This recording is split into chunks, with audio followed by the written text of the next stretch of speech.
Have you ever been on a shoot, you're packing your gear, when suddenly you drop your very expensive Atomos monitor on the ground and crack it? You have no insurance, you have no warranty, you have no idea what to do next but to reach out to Atomos to see if they can fix it. They get back to you and tell you yes, they can fix the monitor, however, it's going to cost you $300 to repair. What if I told you that you yourself can actually complete this repair as well as source the parts online and do the job of repairing this screen on your Atomos in under 1 hour? Now, if you have a different Atomos monitor, don't worry.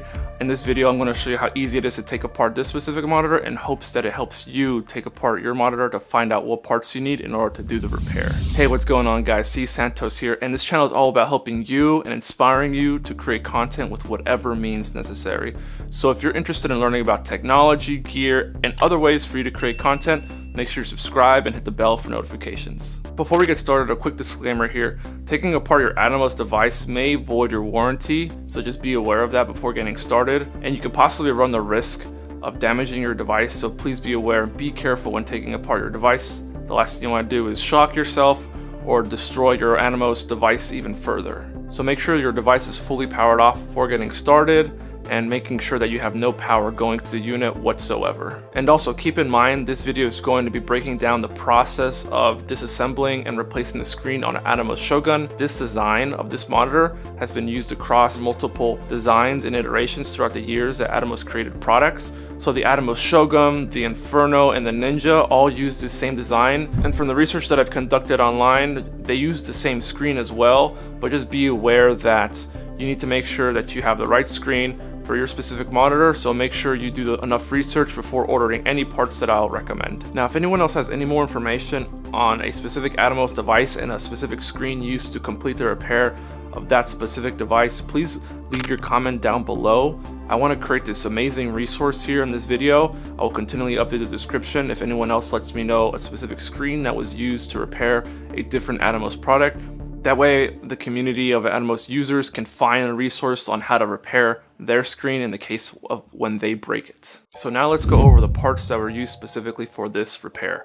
The Atomos 2015 Shogun uses a 2013 Google Nexus display. Just be aware that there are different part numbers for the Google Nexus display that you can find online. The one that I specifically used is in the description down below, as well as all the gear and all the tools that I used to create this video. So please have a look at those links. They are affiliate links, by the way, so please keep in mind that I do get a kickback from anything purchased through those links. Now, the tools that you need in order to complete this repair are a Phillips screwdriver, a small Phillips screwdriver, as well as this iPhone screen removal tool, some needle nose pliers, a hair dryer, or some sort of heat source like a heat gun. If you have one of those really cool kits from iFixit, then you're gonna have everything you need in order to accomplish this repair. So now that we have the screen and the tools to complete the disassembly, let's get started. Find yourself a nice well-lit area that is clean for you to perform this repair. I started off first by removing the small screws that were on the back of the display.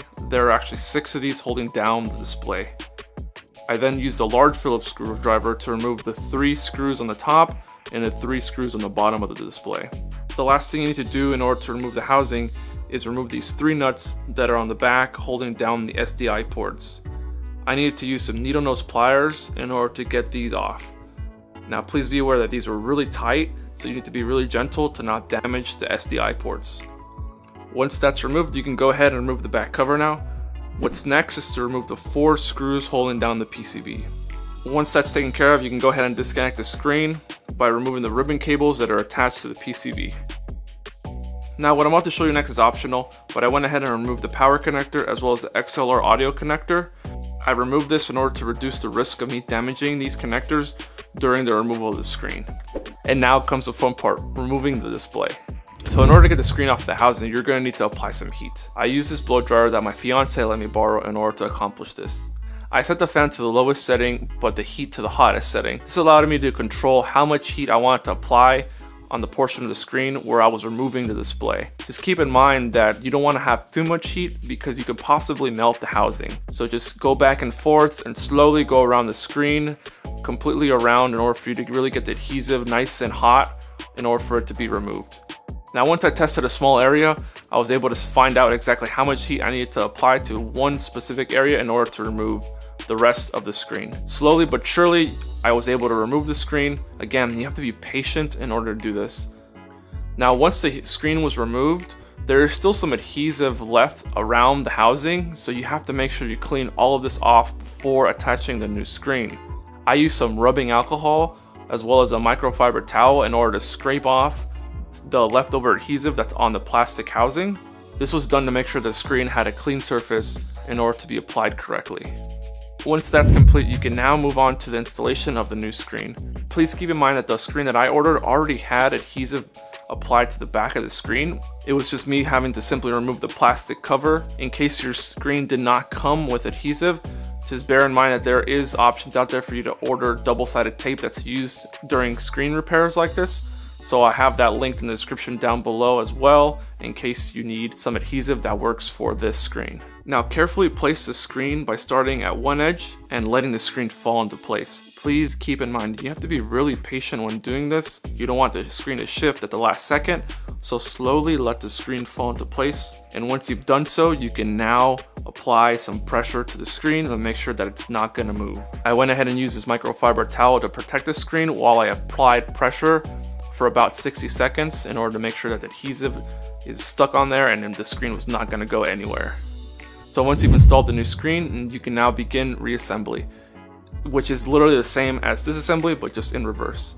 Just be careful not to over tighten any of the screws, as well as attach the PCB ribbon cable back on correctly, as well as the XLR connector. If you did remove it like I did, just make sure it's all nice and tight but not over tightened. Now, one of the biggest questions that's out there when you're doing this type of repair yourself is the color reproduction of the replacement screen. Atomos claims that when you do the repair through them, that they calibrate each display and make sure that the color reproduction is perfect according to their tools that they have. Now, I don't have any fancy tools like they do, so what I decided to do was plug in a camera to the display before starting the repair and taking some video of this book that I had to see the before and after of repairing the screen. So as you can see here, here's the before and here's the after of the screen that's after it's been repaired. Just keep in mind that my only source of light when shooting this video was a window, so you'll notice some color shift on the desk, but just pay attention to the screen. Here it is zoomed in. Let me know what you think, if you see any color shift, because honestly, I didn't see any. Now, the only thing I noticed, if you didn't catch it already, was this weird green tint around the display. I don't know if you can see here on camera, but there's this green tint, almost as if pressure is being applied to the display. Pretty much everything else works perfectly. My main issue with the old screen that was cracked was the digitizer not working correctly anymore. It would randomly freak out sometimes. It would push buttons when it wasn't even being initiated. So you just need to be really careful. But now that it's all fixed, everything works perfectly. Power off, you can change the settings. There is also some display options here where you can actually change the hue and the color saturation of the display.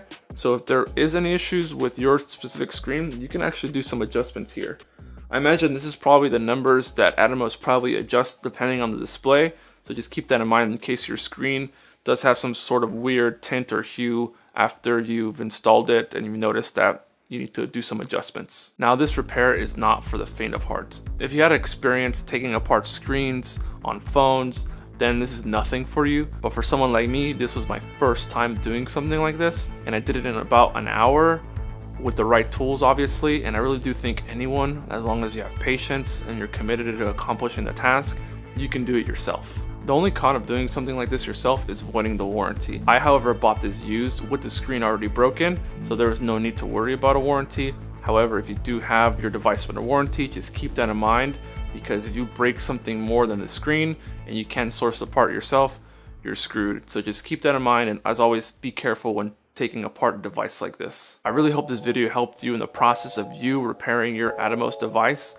Please let me know down in the comment section below if there's any other videos that you think I should do on this display.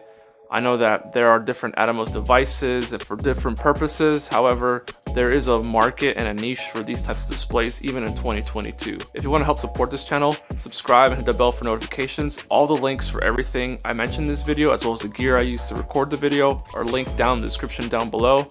So please have a look at those. And as always, thank you guys for watching and have a great day.